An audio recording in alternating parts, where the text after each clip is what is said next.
Everybody, it's time for Forward Live. I'm Derrick Day, and this is the podcast where we talk about real practical solutions to real problems and issues and how we can walk through these things so that we can, first of all, navigate them effectively and be our best authentic self in the process. So, today I want to talk about taking chances or risk taking. And this is a really, I don't know, it's a key subject, I think, and it's been very important for me. And I want to share my experience with you. Also, if you happen to be watching on YouTube or TikTok or Instagram or Facebook or wherever fine streaming services are found, please click like and subscribe and add the notifications so that you get notifications when these shows go live. Okay. So, with that being said, I'm going to get right to the subject and hit it hard and quick. And it's this: when you make decisions, how do you, or when you are taking chances, how do you make the decisions around the chances that you take? Are you taking a calculated risk or are you going with your gut? And here's the thing, for me, having been delivered from a religious mindset where everything I did was predicated on or based upon faith, and to where I am now, where I look at things through the lens of logic and reason, you would think that calculated risk would be my go to decision making paradigm. And if you assume that, you would be partially correct, but you would also be partially incorrect because I embrace both. And I'm going to tell you why. When you take a calculated risk, it's like basically investing. Before I invest in anything, whether it be real estate, whether it be stocks and bonds, whether it be securities, whether it be foreign exchange instruments, whatever, paintings, cars, whatever, if I'm investing, I want a prospectus. And a prospectus basically outlines what the investment is all about and what the risks and rewards potentially are. So I look at the prospectus, I look at, okay, how, oh, looks like we have an issue with network. I don't know. Let me, if you could see this in the chat, please let me know and give me a thumbs up, thumbs down, whether or not you can hear me. And if you can hear me, thumbs up, obviously. And if you can't, then thumbs down. But anyway, the prospectus basically tells you, it looks like we actually have connection issues, or at least on TikTok. Anyway, well, let's just go ahead and plow through it because I don't want to mess up anybody else's flow because one area gets messed up. Okay, so here's the thing. I'm looking at a perspective so that I can know what the risks and rewards are, what actually is entailed in the investment, and I'm very thorough. However, one of the things that I've learned is that if you don't trust your gut, a lot of times you may miss out on something because you're so immersed in the numbers. Here's the thing. I'm a numbers guy. I like it when things add up. I like it when I'm able to trace things back. I like it when I'm able to reverse engineer a thing and understand how it all works. And that's cool, except sometimes it doesn't add up. One of in tech investing, for example, tech investing tends to violate the constraints of fiscal fundamentals. When a lot of times when people are taught how to invest, they're taught to look at fundamentals, look at balance sheets, look at cash positions, look at holdings, look at expenditures and all of that. And if the fundamentals are sound, then you can say, okay, this is a well-managed company and it makes sense to invest here. But tech tends to violate that. And also a lot of small cap stocks tend to violate that because the fundamentals often are not there. But there's these stocks, these investments are or these companies are poised for large growth due to infusion of cash, due to uh, intellectual property that can't be duplicated anywhere else. There are a lot of things that in the tech world where you have to kind of trust your gut. Now, let me say this: trusting your gut does not mean abandoning logic and reason. If you think about it like this, if you think about it in terms of a calculated risk, you're thinking of things in a very binary sense, a very Boolean sense, and or if then kind of thing. And so all of these the data points are very simple, and so they're easily calculable. But when you think about things where you're making the decision based on a gut instinct, it's more like quantum computing. And if you know the difference between quantum computing and standard computing, is that standard computing is based on binary numbers. It can be either on or off, one or zero, right? A quantum computing bit is called a qubit, and the qubit can simultaneously be at a number of different values. It's not restricted to a binary value. And so, because of this, the quantum computing uh, can happen a lot faster, larger calculations can take place. There are a lot of things that can be done with quantum computing that can't be done with simple digital computing. And when you're going with your gut, you're basically quantum computing. In other words, you're not just looking at you're not just juxtaposing data points and comparing them. You're actually transposing them where multiple data points are the same value or different values at the same time.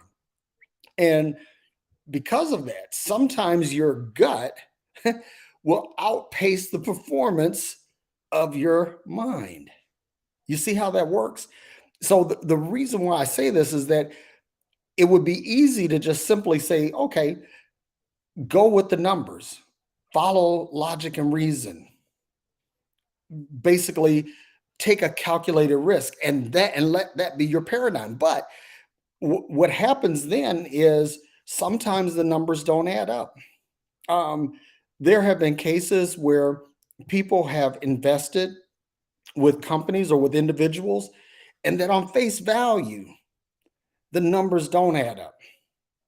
But sometimes you see something in a person, and this something that you see in a person, this is not without some data. Because watch, sometimes you're taking data points from other engagements with other people, and you'll say that based on my experience with others in similar situations, this feels good to me. And when it feels good, it's usually a good sign that you can follow your gut. Now, I'm going to get into something a little woo woo here because I believe that there is sort of a sixth sense to your gut instinct. In other words, and watch this, that the matter that composes your gut is most closely related to the matter that composes your brain. That these things from a physiological standpoint, they are related. So if you think about this, like basically your gut senses things that your thinking brain may not. Now, whether you call that a good vibration, whether you call that good aura, good juju, whatever you want to call it, sometimes your gut is going to catch things that your thinker doesn't. In other words, your feeler may outpace your thinker.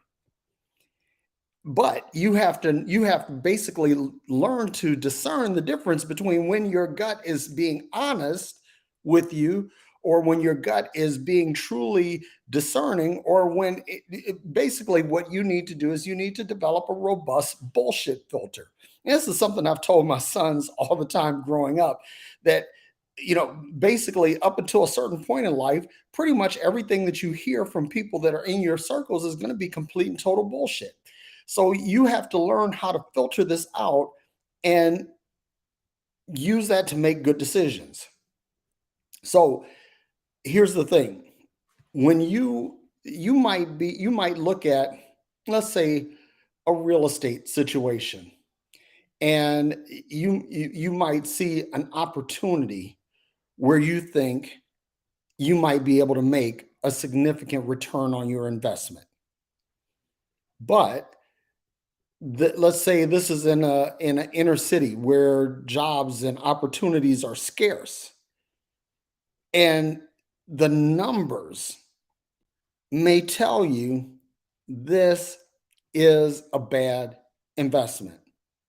But you might look at this and say, well, I see some industry activity that's on the periphery of this area. I see talk of investment in this area, or I see something changing in the political climate of this area. And you might see something with your gut, with your sixth sense, with your third eye that your thinker might miss. And if you disregard that, then you'll miss out on an opportunity to profit. But also, here's the other thing is that your feeler may also mislead you. That's where the bullshit filter comes in, because sometimes you'll look at a situation and there's a lot of pressure on you to make this decision. And even though you look at it, the numbers are not good, and your gut tells you, hey, that's not really a very clever idea. It's not, we, our body, our thinker plus our feeler, we think that this is not a good situation. This isn't a good place to invest. And when those situations come up, listen, at that point, it's time to trust your instinct. Now, instinct, I believe, is a little bit different than gut feeling, and some people may conflate those two. But what I think is instinct is the connection between your thinker and your feeler. It's like well, let me see, gut instinct and logical instinct. I guess if you could separate those two, that the logical instinct is the one that connects your thinker with your feeler. I hope that makes sense. And I'm kind of trying to harmonize that on the fly, because if you know anything about, like, Aaron Tomlinson and I on Freology Friday, we like to talk about growing in real time. And this is one of those moments where I'm actually thinking of something and actually connecting the dots or putting the pieces together in real time. So please bear with me. But what I want to do is to tell you that it's not always all about the numbers, that sometimes it has to do with how you feel. Does this feel right? Is this something that I think is going to be helpful? Is this something that I think not only will be profitable for me from a financial standpoint, but also profitable from a human standpoint? Because the other thing too is that we get caught up in the numbers and money. When we think of ROI in terms of money, we get caught up in the numbers. We get caught up in the thinking. We get caught up in the cerebral, and we disregard any emotional content. And the thing is that when you're making decisions, when you're calculating risk, you need to basically learn how to harmonize those. You need to figure out how to work those things together. And when you do this, when you are able to harmonize your thinking plus your feeling, when you're able to connect your thinking process with your feeling process, that's when you find, hey, I can find something where, even though the numbers are not the best, but my gut tells me something otherwise. It tells me that this is a good situation. Or even though the numbers seem to add up, that everything looks right from a numerical, from a logical standpoint, but something in my gut tells me that this isn't right. And you have to learn how to harmonize those two in order to get the best result. Now, one of the things that a lot of people will say, okay, you have to learn how to take things on faith. And and this is and I don't want anyone to be offended here. And that's not my intent. But I believe that blind faith is what hucksters and con men prey upon. That blind faith, and I can't think of a nicer way to say this, but blind faith, folks, is just simply for chumps. That if you want to get separated from your money, separated from your assets, separated from the people that love you and all of that, then just submit to blind faith. And I can't say this in any kinder way, but well, I can and I will. I'm going to say this in a nicer way. That blind faith, folks, will mess you up. Y'all see what I did there? Because I could have said it in a very harsh way, in a very unkind way. But the reality is that faith, there's a thin line between faith and foolishness. And if you get caught up in blind faith when you're trying to make critical decisions concerning your life, concerning your health, concerning your finances, concerning relationships, if you're just kind of going on blind faith, folks, what'll happen is that, I mean, honestly, well, this is where I'm going to say it the harsh way, you'll just get fucked up. That's really the bottom line. You have to learn to discern between what your thinker is processing and what your feeler is processing. Now, there are so many different avenues to approach this. I've talked about finances a lot because honestly, people say, well, money doesn't buy happiness. There's a lot of evidence to the contrary to that the happiest people in the world tend to be the wealthiest people in the world. And that's just kind of the way it is, because when you have more money, you're able to buy more control over your time. And time is really the most precious commodity. When you have time, that's when you can say, I can take a vacation, or I can go do something that I want to do instead of doing things that I have to do. And money affords that time. Money also gives you the resources to do the things that you really love to do. Like, for example, if you want to travel and see the world, you can't do that if you're broke. But I've talked enough about money. Now I want to talk about relationships. Because again, if you go by the numbers, that unless you're just a suspicious person by nature, if you suspect that your partner is unfaithful to you, generally where there's smoke, there's fire.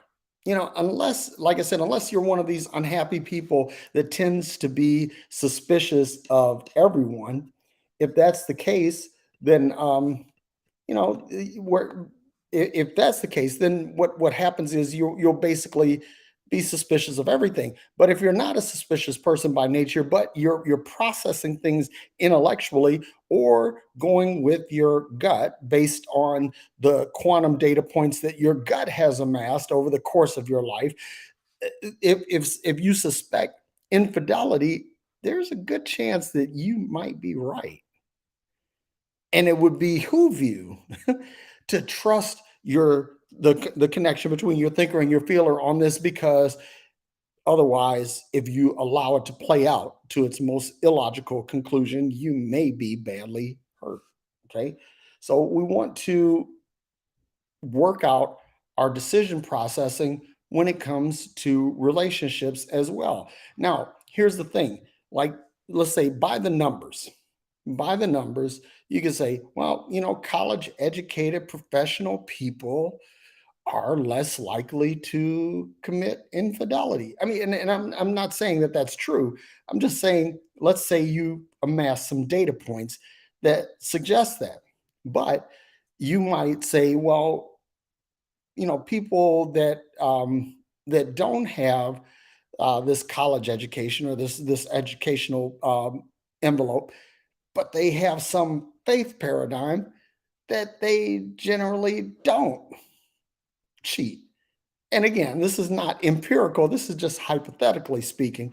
But and so you say, okay, well, this person is not particularly educated, but they are people of faith. So based on my connection between these two and the data points that I've amassed, I will say that it's good. It's good to proceed with this relationship.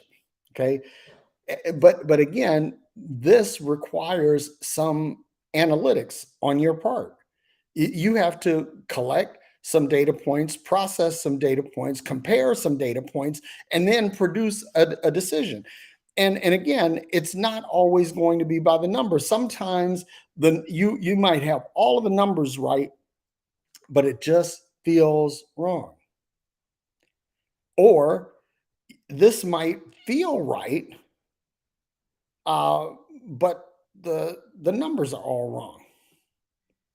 And basically what you want to do in making really sound decisions about critical things in your life is to harmonize as many data points between your thinker and your feeler as possible. See, I know some people are watching this and they're thinking, well, Derek's going to come at this from a standpoint of total logic and reason. And I'm not completely driven by logic and reason. I believe that emotion. I also believe that um, what you would call sixth sense, or what you would call a spiritual understanding of things. I believe that these are things that they have their place. However, I would say that if you are going to be led by something and paradigmatic, uh, I would say go with logic and reason, because there is the less likelihood of you being emotionally harmed as a result, if that makes sense. In other words, there if you have to choose between logic and reason, between your thinker and your feeler, I would default to the thinker, but always remember that your feeler has some skin in the game, right?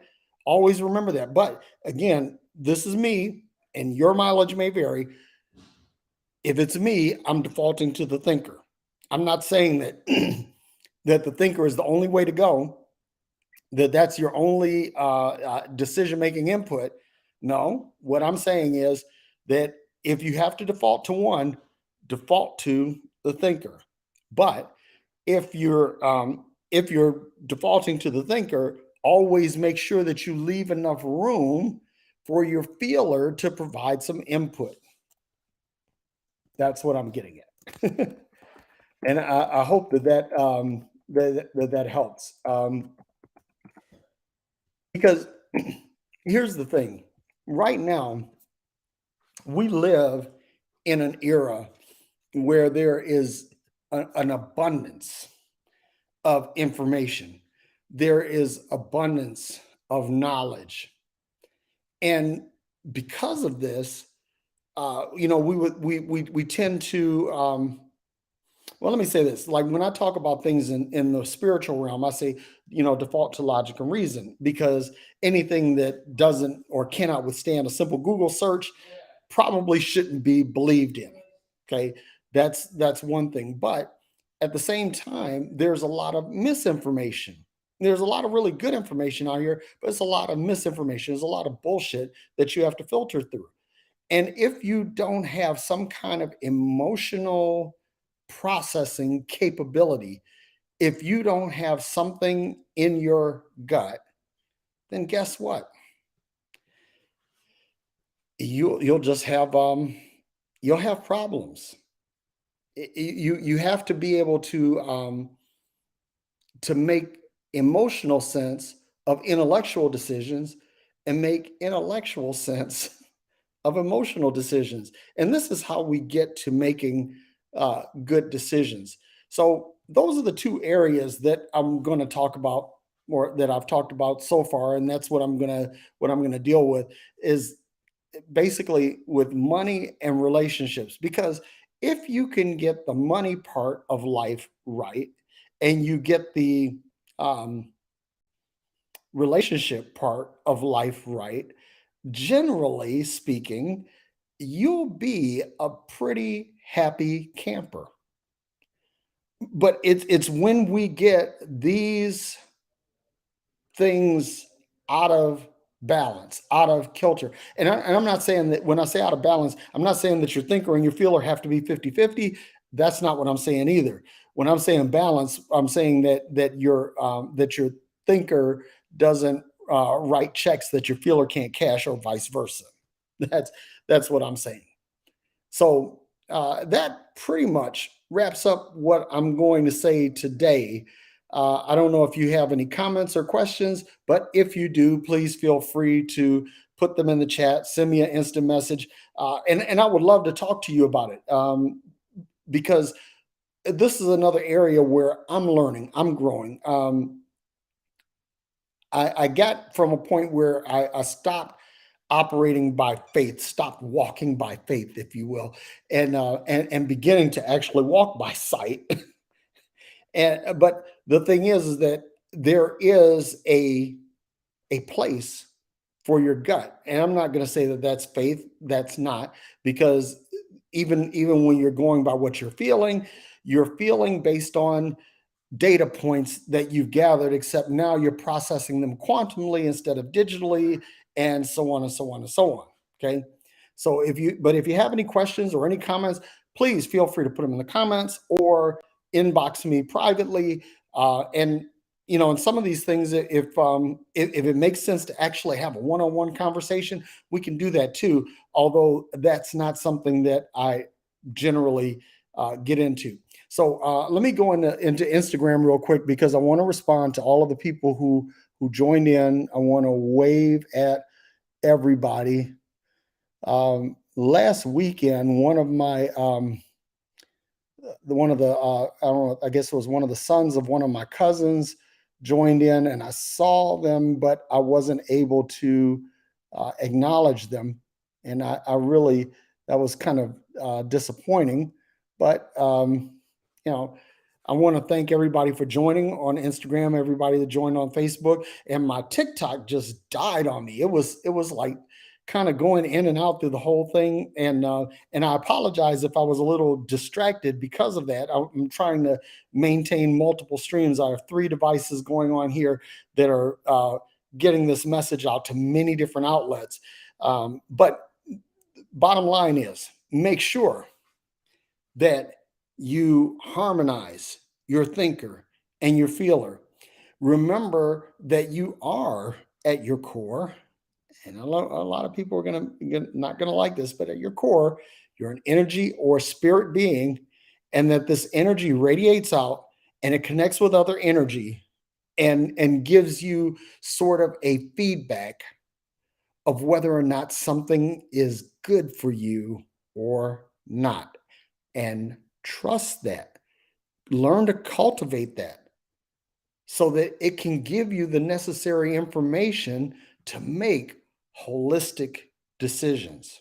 So, that being said, I want to thank you all for tuning in. Be sure to check in with us Fridays, 7 p.m. Eastern Time. Excuse me, allergies, for Phreology Friday with myself and Aaron Tomlinson. And be sure to check in on Thursday nights for my friend Jimmy Ligon and Unreligious, or whatever he's going to call that from now on. And then also Ben Urban and Daryl Carlson, they're going to be coming online soon, and I'm looking forward to what they're going to be doing. And I'm really excited about what we're doing with this little network that we have here. So until the next time, thank you for attending my TED Talk. May you be happy, may you be well, and may you be filled with peace.